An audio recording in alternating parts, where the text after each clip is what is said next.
The dreaded Ogboni Confraternity is a secret society steeped in history and tradition, predominantly found in Nigeria.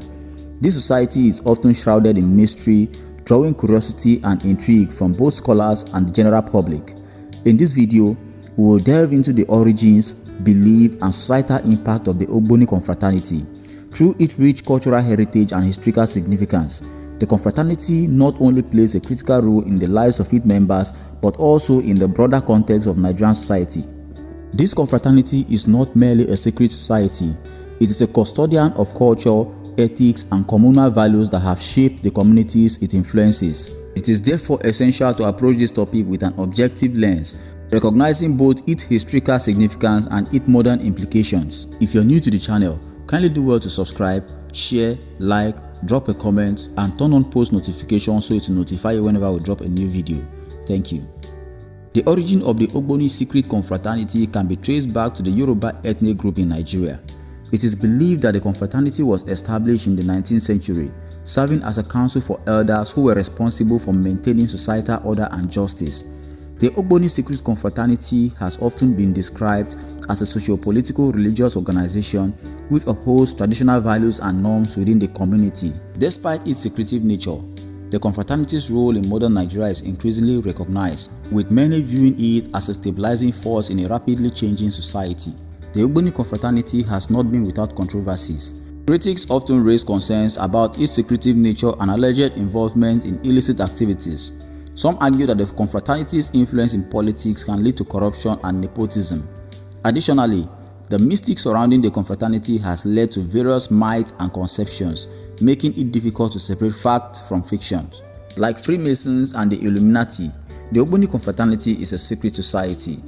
As a matter of fact, it is one of the foremost secret cults in Africa. Brotherhood is believed to be extremely important in the confraternity, and members will always go to any length to protect other members, even if it means going against the laid-down convention of the society. In September 1959, the Nigerian journalist carried out his investigations on the Ogboni confraternity and wrote, "A member of the Ogboni confraternity, for example, is always safe in an office in which a fellow member is in charge. Inefficiency won't lose him a job, neither will insubordination. He is safe in every possible way as long as the big man at the head of his department is a member of the Ogboni confraternity too, and takes his membership more seriously than his job. He could even steal from his employers and get away with it, because the police will not be called in without sanctions of the head of his department, with whom he is the cohort by reason of their membership of the Ogboni confraternity."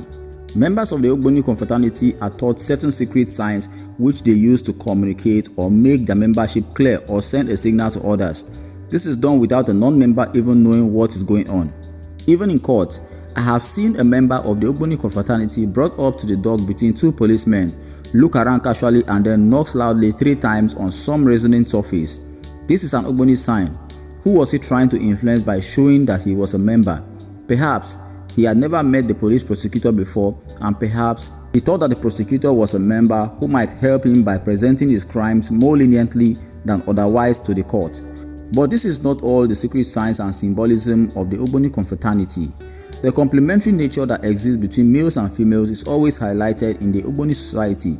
This is reflected in their unique gesture where the left fist is placed on top of the right fist, with the thumbs concealed in front of the stomach.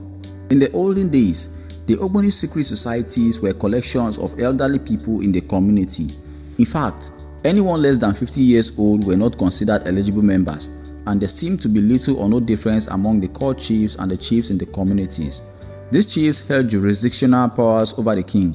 They advised, mediated, sanctioned kings. Not only this, they had the power to dethrone kings, or at worst tell him to go, by opening up the calabash.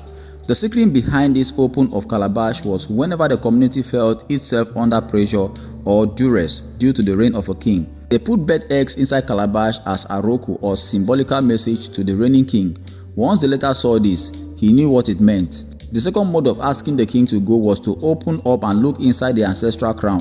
Remember the legendary tussle between Bashorun Gaa and Alaafin Abiodun Adegorolu? It's Gaa who incited other Oyomesi against Alaafin Labisi and his council. They all later committed suicide.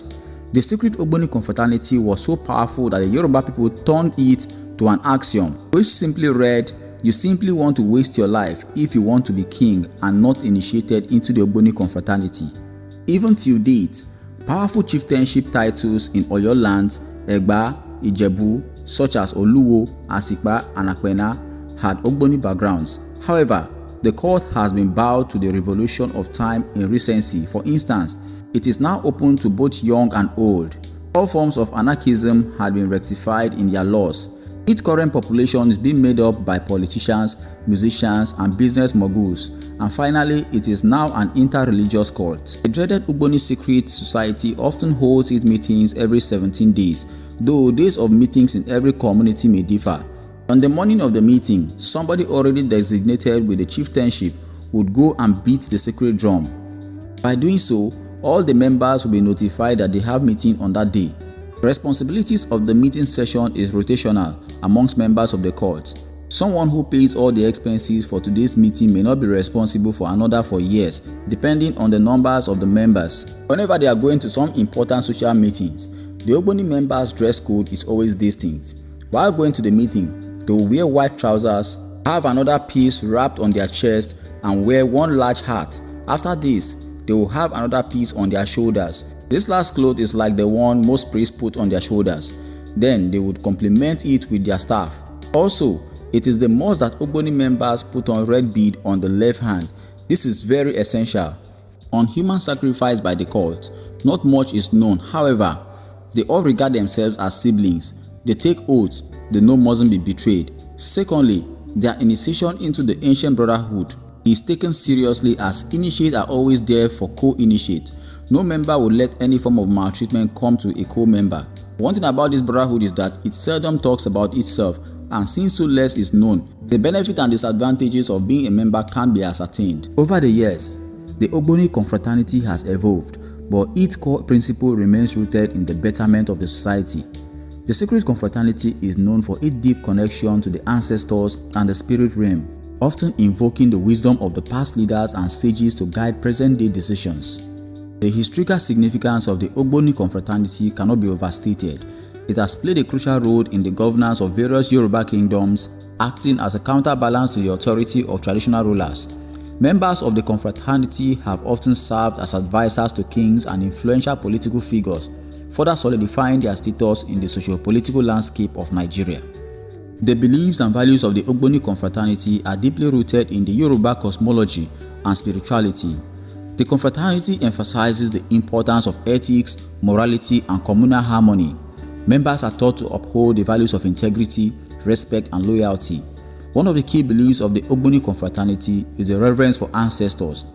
Members are encouraged to honor their forebearers and draw lessons from their wisdom. This connection to the past is seen as vital for making informed decisions in the present. The dreaded secret Ogboni Confraternity is known for its elaborate rituals and ceremonies, which serves as a means of reinforcing the bond between members and the spiritual realm. These rituals often involve offerings, prayers, and communal gatherings. Rituals are typically conducted at specific times of the year, marking significant events in the Yoruba calendar. One of the most important rituals is the initiation ceremony, which symbolizes the transition of new members into the fraternity. In contemporary Nigeria, the Ogboni Confraternity continues to wield significant influence across various sectors, including politics, education, and business. Many prominent politicians and business leaders are known to be members of the Ogboni Confraternity, which has led to speculations about the extent of its influence. However, it remains one of the most dreaded and dangerous cult groups in the African history.